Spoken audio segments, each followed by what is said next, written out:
제가 이거 어제 들을 때 딱 나왔던 노래인데 그게 막 스피커가 이쪽에서 쿵찰쿵찰 이렇게 해서 너무 좋았어요 진짜. 맞아요. 정겹.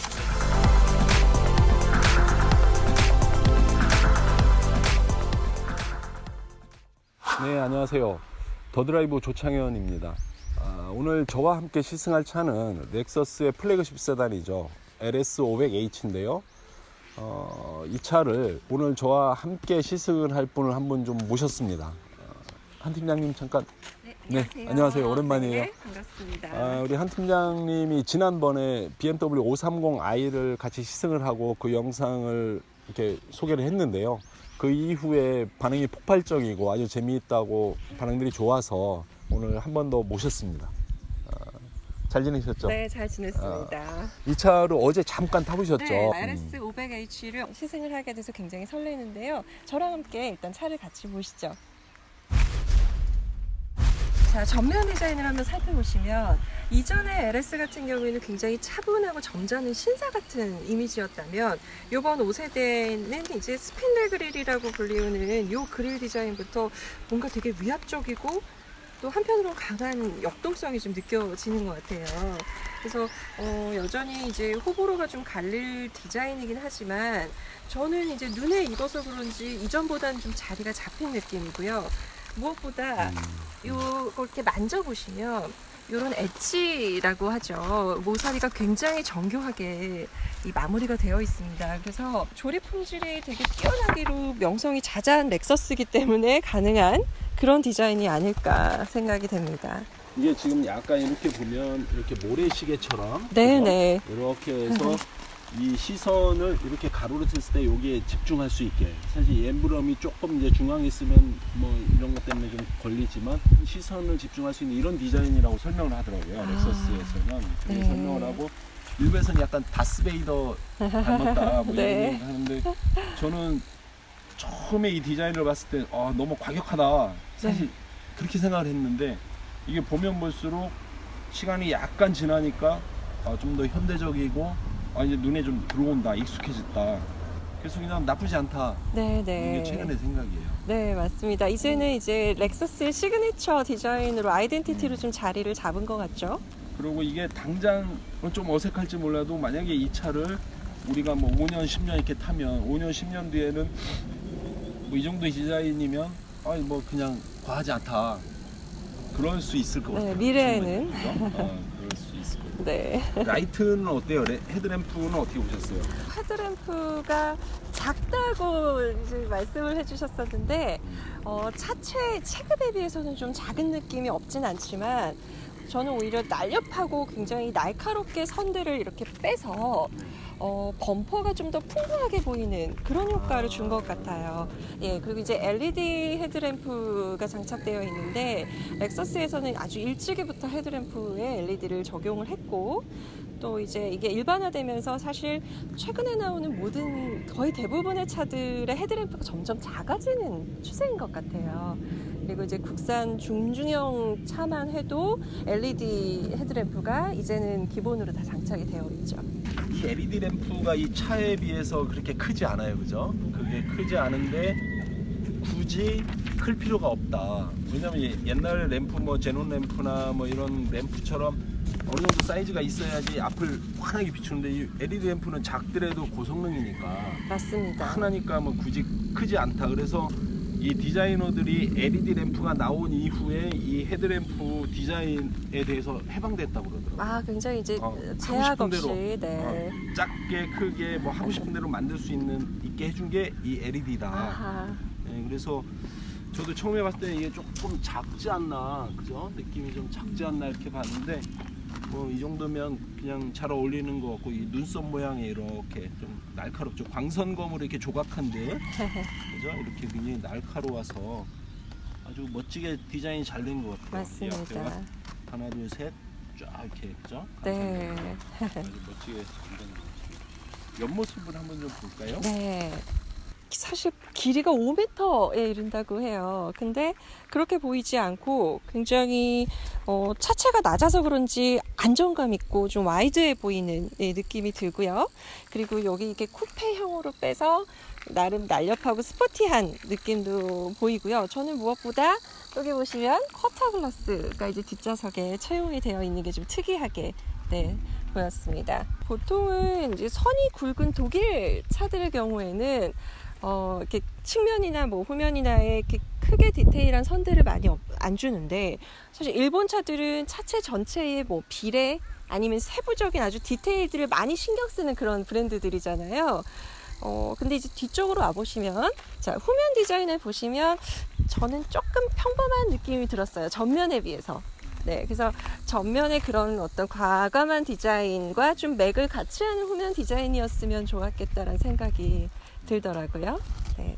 원래 이 사실 렉서스에서 이 후면을 디자인할 때 전면과 후면을 통일성을 가지고 디자인한 거거든요. 근데 전면이 조금 과하다는 느낌이 있다면 상대적으로 후면이 그렇게 평범하지는 않은데 전면이 너무 과해서 뭐 그렇게 보일 수도 있긴 한데, 이 약간 이제 이 렉서스의 요게 디테일하게 좀 보시면 요렇게 L자가 있어요.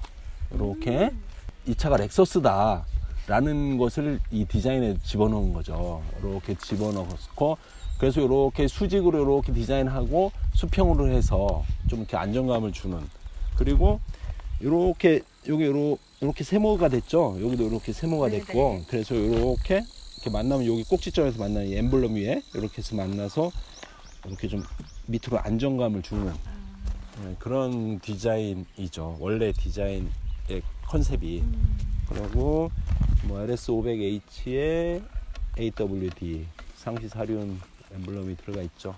그리고 이게 이렇게 엠블럼이 이렇게 파란 게 이제 하이브리드라는 그런 표시고요. 그죠? 그리고 배기구가 양쪽에 두 개가 있죠. 네, 근데 사실 이 배기구는 이제 가짜겠죠? 그죠? 하이브리드 모델이기 때문에 배기구를 이제 의미를 디자인해서 약간 스포티한 느낌도 강조했을 것 같고요. 그렇죠? 뒤에서 좀 안 보이게 배기구를 이렇게 숨겼는데, 후면 디자인이 전면에 비해서는 조금 평범하죠. 맞습니다. 실내 한번 볼까요, 이제? 네, 실내 열어볼까요? 자, 일단 문을 여는 순간 느껴지는 렉서스 특유의 안정적이고 또 고급스러운 그런 실내 분위기가 역시 명불허전이라는 말을 실감케 하네요.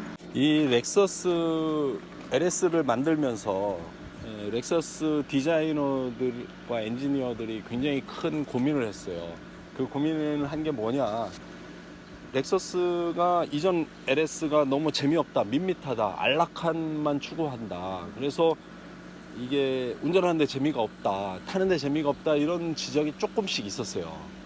간혹 그런 지적이 있으니까 이 렉서스의 디자이너와 엔지니어들이 신형 LS를 만들면서 그걸 어떻게 바꿔볼까, 이런 고민을 사실 많이 했거든요. 그래서 나온 결과가 지금 이 실내인데, 이게 어떤 의미가 있냐면, 이 앞에 좌석 두 개를 오너 드리븐, 그러니까 운전하기에 최적의 시트를 만들고, 디자인도 앞쪽은 운전자가 편하고 즐겁고 펀드라이빙 할 수 있는 이런 디자인과 기능을 딱 넣고, 이 뒷좌석을 잠깐 볼까요? 잠깐만 이렇게 보시면, 이 뒷좌석은 사장님들이 뒤에 편하게 앉을 수 있게 모든 안락함을 다 이 뒷좌석에 넣었죠. 그래서 앞에는 주행, 뒤에는 편안함. 그래서 앞과 뒷좌석의 컨셉을 완전히 다른 컨셉으로 만들었죠. 이렇게 컨셉을 이원화해서 양분해서 만든 차는 흔치 않죠. 굉장히 흔치 않고, 렉서스가 특별히 굉장히 심혈을 기울여서 고민한 그런 흔적이 요 안에 있죠. 그러면 한번 운전석에 한번 타볼까요? 네, 운전석에 한번 앉아보겠습니다. 앞좌석에 앉아보니까 어떠세요? 사실 이 차는 앞좌석에 딱 앉아서야 이 차의 가치를 느낄 수 있는 것 같아요. 그러니까 사실 그 어떤 차와도 앞에 보이는 이 분위기가 비슷하지 않고 렉서스만의 특유의 그 분위기가 있고요. 그러니까 뭐랄까요, 일본 특유의 그런 장인 정신을 실내 곳곳에 한껏 이렇게 불어넣어서 보여주고 싶어 했구나라는 느낌을 받을 수가 있었습니다. 그리고 특히 이제 대시보드를 보시면 대시보드를 수평으로 가로지르는 이 라인들, 이게 굉장히 저는 물 흐르듯이 되게 자연스럽고요. 과하지 않고, 그랬고, 그다음에 이제 질감 하나하나에 신경을 많이 쓴 듯한 버튼. 저는 이제 이 버튼을 보고 약간 옛날에 그 마란츠 오디오, 마란츠 오디오 이렇게 딸깍딸깍하는 느낌이나 이 매트한 이런 그 실버의 느낌이 굉장히 고급스럽고 또 클래식하게, 아주 잘 만든 버튼인 것 같고요. 그리고 이제 가죽, 그리고 도어와 이 센터 페시아에 있는 우드. 까지 특히 이제 이거는 그 무늬목인데요. 천연 원목을 박편을 해서 이런 패턴을 만들어서 넣었다고 해요. 그러니까 이런 아트우드 같은 것도 이 렉서스 모델의 고급스러움을 굉장히 배가시켜주는 그런 디자인인 것 같습니다. 그리고 이제 제가 앉아있는 시트도 굉장히 편안한 느낌이에요. 그래서 운전자를 딱 감싸 안아주는 느낌이 들고, 그래서 굉장히 시트가 편안하고요. 그리고 이제 디스플레이를 보시면 일단은 터치는 아닙니다. 터치는 안 되고, 대신에 이제 각종 버튼들이 뭐 공조라든지 사운드, 오디오와 관련된 버튼들이 앞져서 옆에 위치되어 있어서 운전 중에 조작은 되게 간편하게 할 수 있을 것 같아요. 그러니까 앉았을 때 굉장히 포근하게 감싼 느낌이다라고 이렇게 말씀을 하셨는데요. 그런 느낌 이유 중에 하나가 이 시트고를 한 3cm 정도 낮췄어요. 3cm면 한 이만큼인데 이 자동차의 시트를 3cm 낮춘다는 게 어떻게 보면 3cm란 뭐 별거 아닌데 뭐 이 정도밖에 안 되는데 라고 생각할 수도 있지만, 그 3cm를 낮추려면 밑에 시트를 3cm를 사실 깎으면 되거든요. 아니면 뭐 밑에 그 시트 밑에 철되는 거를 뭐 좀 더 이렇게 설계를 좀 납작하게 하든지 이렇게 하면 되는데, 문제는 시트를 이렇게 낮추면은 이 시트의 쿠션감이 없어지거든요. 그렇죠, 이 스펀지의 두께를 낮춰야 되고 좀 이렇게 뭐 얇게 해야 되고 이러면 이 쿠션감을 잃게 돼요. 이 쿠션감이 없으면 짧은 단거리는 괜찮은데 장거리를 가다 보면 이 쿠션감이 없으면 허리가 아프거든요. 몸이 아프고. 그래서 이 럭셔리 카들은 이 시트의 두께를 조절하는 것도 굉장히 고민을 많이 하죠. 그런데 많이 하는데, 이 렉서스가 이번에 이 시트를 3cm 낮춘 이유가 운전자가 편하게 즐겁게 펀드라이빙 하라, 그리고 이렇게 좀 확확 핸들을 돌려도 몸이 쏠리지 않게 좀 잡아줘라. 그래서 그런 기능들을 넣으면서 좀 펀드라이빙, 스포츠 드라이빙에 적합하게 시트고도 낮추고 그런 설계를 한 거죠, 얘네들이. 그래서 아주 운전자의 움직임에 딱 맞춰서 시트가 아마 굉장히 편하죠. 맞습니다. 과격하게 틀어도 몸이 딱딱 안 쏠리고. 근데 또 평상에 앉으면 편하고. 이렇게 디자인된 아주 훌륭한 시트죠. 제가 맞습니다. 봐도 아주 훌륭한 시트입니다. 그리고 여기서 또 하나 좀 재미있는 거는 이 조수석 앞에 있는 이 창인데요. 이 창이 우리 눈에는 그냥 이게 뭐 그냥 이렇게 그래픽처럼 이렇게 보이는데, 사실 이게 LED라고 그래요. 속 안에 LED 전구를 넣어서 이걸 뭐 그 렉서스의 이런 크리스털 LED라고 그래가지고 이게 마치 보석처럼 빛난다 해서 이 창 안에 그래픽을 넣었죠. 근데 과거 이전에 뭐 그런 럭셔리 카들이 BMW라든지 아니면 미국의 포드였나요? 그런 차들이 이 안에 이런 걸 가끔은 넣었어요. 가끔은 어떻게 넣냐 하면 이것을 상시적으로 이렇게 양산 단계에서 넣은 게 아니고, 나와 있는 완제품을 에디션이라는 이름을 붙여가지고 이 안에 이렇게 해서 자개, 나전칠기 뭐 이런 걸로 이렇게 사후에 만들어서 붙여놓은 거죠. 여기가 하도 밋밋하니까. 이게 뭐 세단이 큰데, 차가 큰 차인데 여기에 너무 심심하거든요. 이것도 넓은데. 그러니까 여기에 예술품을 하나씩 집어넣었죠. 근데 렉서스가 이걸 넣은 게 세계 최초라고 그래요. 이렇게 장식을 직접 넣은 것이 세계 최초라고 그래요. 그리고 아까 뭐 하나 말씀 잘해주셨는데 이런 게 다 우리 눈에는 이게 인조처럼 보이지만 이게 다 천연 무늬목이 속 안에 들어가 있는 거죠. 맞습니다. 엄청나게 공을 많이 들인 거고. 네. 그리고 이런 이 가죽이 이게 천연 가죽인데 이 스티치를 일본의 그 장인이라고 그러죠. 타쿠미들이 한 땀 한 땀 손으로 다 이런 거를 만들었다고 그래요. 그러니까 굉장히 공이 많이 들었죠. 이게 기계가 한 건지 타쿠미가 한 건지 사람 손으로 한 건지를 알 수 있는 것 중에 하나가 이런 라운딩이거든요. 라운딩이 얼마나 자연스럽고 주름 안 가게 이렇게 만드냐. 이게 기계로 하면 주름 가고 뭐 이렇거든요. 제가 예전에 그 일본에 갔을 때 이 렉서스 공장을 한번 가봤는데 아, 이 가죽 시트를 만드는 사람들의 가장 큰 고민 중에 하나가 그런 거예요. 가죽이 부드럽고 좋은 가죽을 쓰면 내구성이 약해지죠. 내구성이 약해지고. 네, 금방 닳고 어. 해지고. 딱딱한 네. 가죽을 쓰면 내구성은 좋은데 이 착져감이나 감기는 이런 맛이 없고. 감기는 맛이 없고. 네. 그러니까 그 사람들의 고민은 항상 그거예요. 근데 우리가 일반적으로 볼보 같은 차도 그렇고 렉서스 같은 차도 그렇고 특히 이 혁대 같은데 아니면 이 바클 같은데 이런 데에 가죽이 자꾸 닿는 부분이 있어요. 그러면 그 차를 한 뭐 10년 뭐 이렇게 타면 그 부분이 해져요. 저절로. 근데 그런 어떤 두껍고 거친 가죽을 쓴 차들은 해지지 않거든요. 한 10년 타도. 근데 이렇게 부드러운 가죽을 쓴 차들은 그게 해져서 나중에 그 가죽만 바꿀 수도 있죠.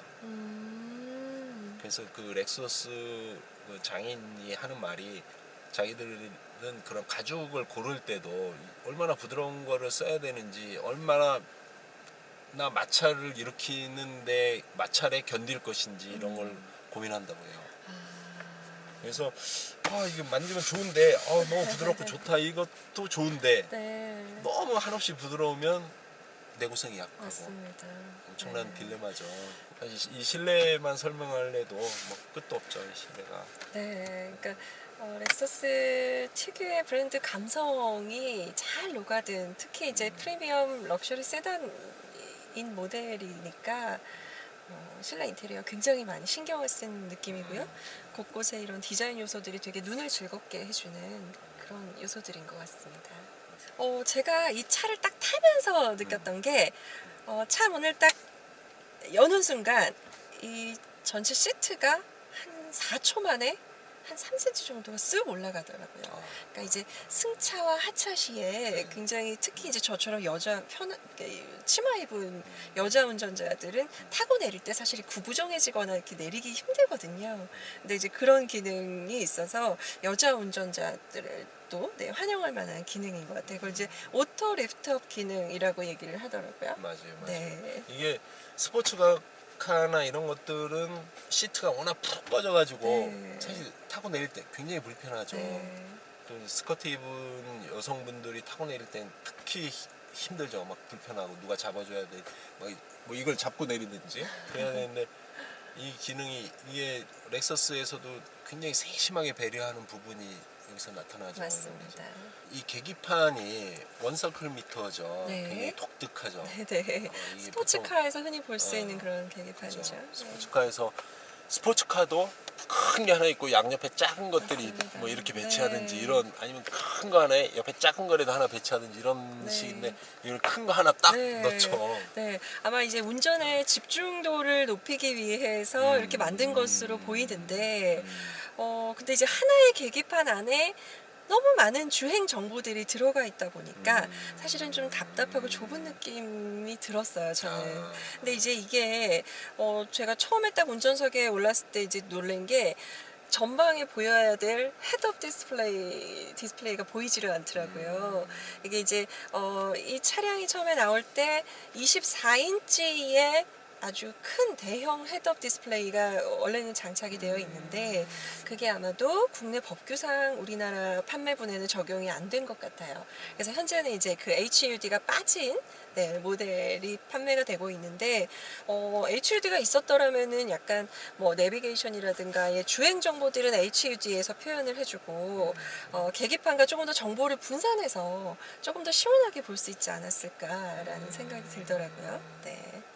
그럴 수 있겠네요. 네. 이게 이제 뭐 법규상 HUD가 빠졌고 뭐 그건 어쩔 수가 없죠, 그죠? 한국의 법이 그러니까 그건 뭐 어쩔 수가 없고. 근데 이 메타기가 계기판이 원서클 계기판이 저도 사실 이런 계기판은 굉장히 뭐 거의 처음 같아요. 이렇게 크고 7인치로 그냥 딱 계기판 하나 놓는 게. 근데 이게 제 생각에는 이게 조금만 더 익숙해지면 아마 모든 정보 이 안에서 자유자재로 우리가 이걸 조작하고 지금 이제 탄지 하루밖에 안 돼서 조금 뭐 보기 힘들고 자꾸 찾아야 되고 이런데 그것만 딱 해결이 되면 아마 굉장히 재미있게 운전할 수 있지 않을까. 그리고 주요 공조물 이런 다 빠져 있으니까. 네, 오히려 모든 정보가 한눈에 다 보이니까 그게 또 편리하게 느껴질 수 있겠네요. 그럴 수 있을 것 네. 같아요. 기어 레버는 어떠세요? 네, 기아 노브가 이 전환 방식이 굉장히 독특해요. 매뉴얼이 디폴트로 적용이 돼 있어요. 맞아요. 그래서 이제 오토로 운전하려면 좌측으로 한번 네. 꺾고 거기서 이제 R, N, D 이렇게 움직이게 돼 있는데요. 맞아요.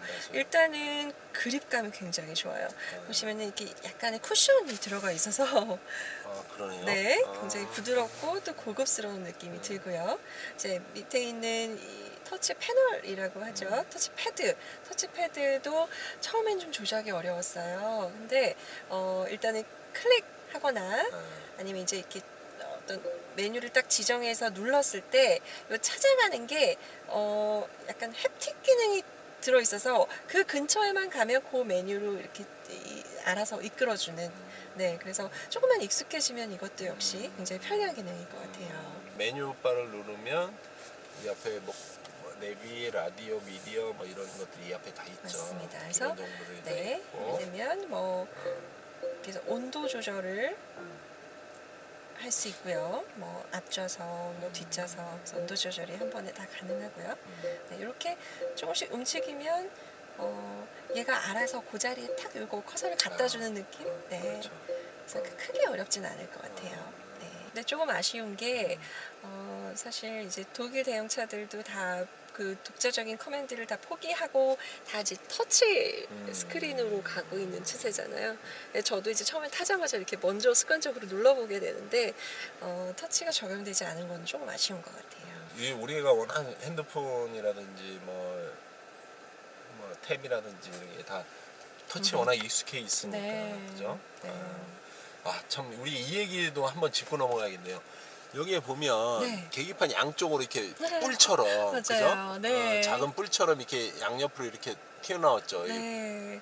이게 이게 주행 모드를 설정할 수 있는 건데요.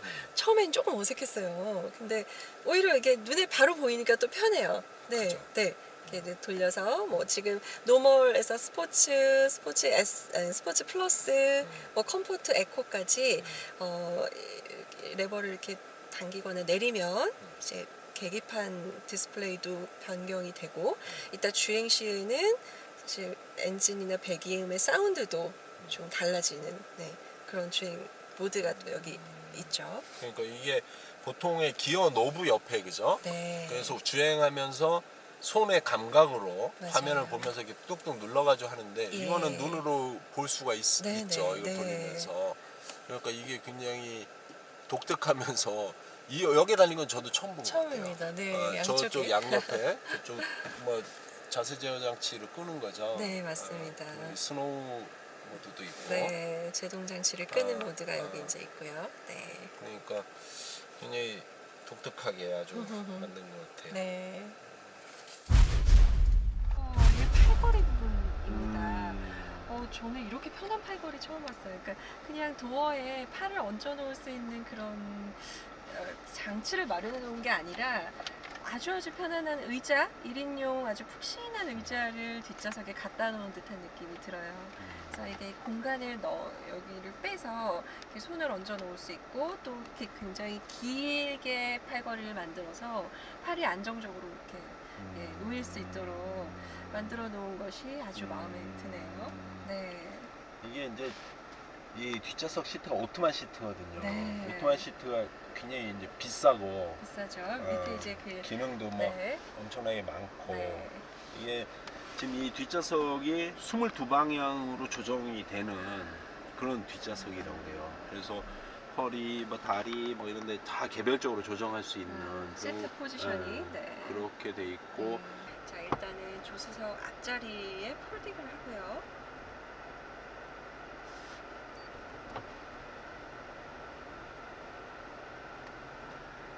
자, 폴딩이 완료가 되고 나면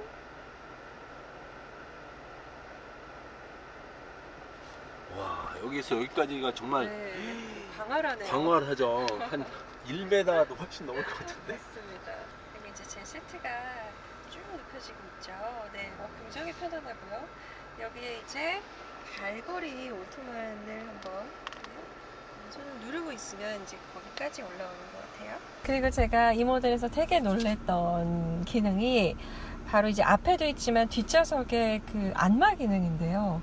이게 정말 제대로인 거예요. 그래서 그냥 뭐 고만고만한 그런 뭐 안마 기능 있는 시트입니다가 아니라 굉장히 디테일한 부위를 굉장히 인체공학적으로 이렇게 안마를 제대로 해주는 듯한 느낌이었어요. 그래서 굉장히 시원했어요.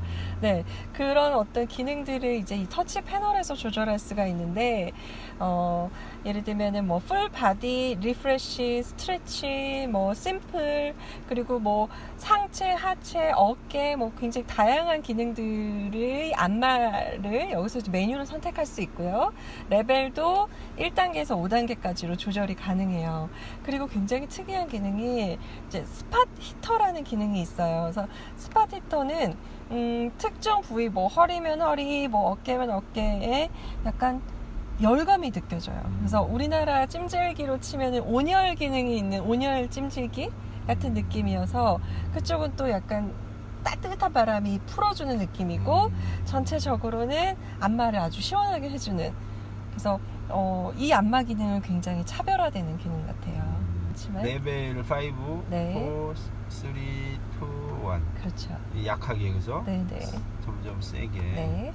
전용 안마기만은 못하겠지만 그렇죠. 그래도 네. 이 정도면 뭐 네, 이게 그냥 건드려주는 게 아니라 정말 구석구석 이렇게 안마해주는 것 같은 느낌이 들어요. 시원하네요. 네. 좋네요. 네. 실내는 이 정도로 하고 네. 달려볼까요? 네, 한번 좀 차를 주행을 네, 본격적으로 한번 해보면서, 주행을 해보겠습니다. 이 차의 또 특성도 네. 알아보고 네. 뭐 이렇게 해봅시다. 알겠습니다. 가시죠. 네. 네.